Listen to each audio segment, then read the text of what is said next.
I was thinking about how the smartest people in the world tend to discuss ideas over people, but the problem doesn't lie with discussing people, it lies with discussing people in non-productive ways. For example, I've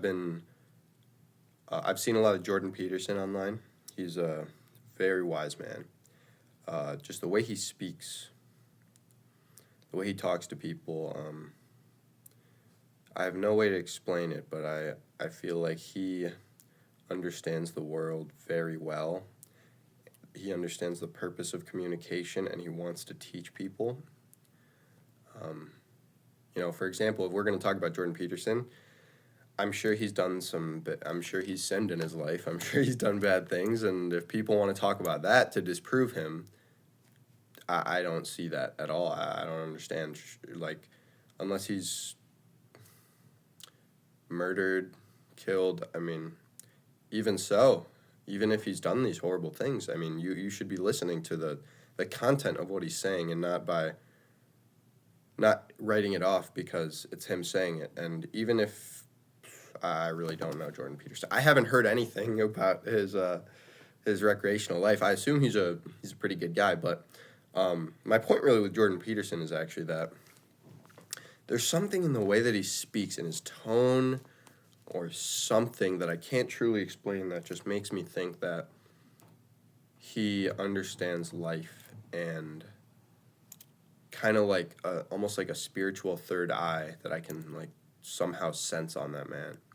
And I know that sounds crazy and stupid, unexplainable, but there's been a handful of people that I've heard listen to on the internet, on their podcasts or whatever, and I hear them talk, and just their patience, the tone of their voice, the things that they say, I understand why they think and why they say the things that they say. Paul Stamets on Joe Rogan a lot of the time. I haven't seen much of him elsewhere, but he just seems so confident in his own intelligence and the things he does know, and he's happy to admit the things that he doesn't know. And I think Jordan Peterson and Paul Stamets are both good examples of, yes, I'm an expert, but only in a small area. There's still so much to life that I need to learn, and I feel like it's almost something in their voice that I can, just the way they talk, I can sense that they're similar to. They want to be enlightened. They want to learn more like I do. And, obviously I'm no superstar celebrity or anything, but I do think that I have something like a want to understand more of the world, a want to learn and understand more that most people just don't have. They're too busy with life to find that part of themselves. And this next part might sound crazy, but there are those people who I feel like, with the tone of their voice, the way they talk, the speed, all these little things together, I feel like they say a lot about a person and how intellectually mature they are in the things that they're saying. And if they're saying things that they think might be wrong, if they're expressing that, they're not arrogant in the fact that they think they're right about everything. And I have listened to John Bones Jones talk quite a bit. And, you can talk about his off the mat struggles, drugs, whatever. But when I listen to this guy talk, he seems enlightened, like kind of like myself, and not enlightened like smarter than other people, but enlightened in a sense that you know nothing, and you know that your opinions and your facts are just that. They could be wrong. And John Jones also talked about, like, being able to step outside of his body and say, like, wow, from a career point of, you fucked it up, man. You fucked it up royally. And to me, that's a sign of intellectual maturity that most people don't reach.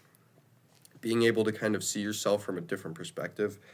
without the emotions of your own upbringing. And, for example, like John Jones just said, like, yeah, a fan who doesn't know everything and just saw it from the outside, they'd be like, oh, you fucked it up, man, whatever. But,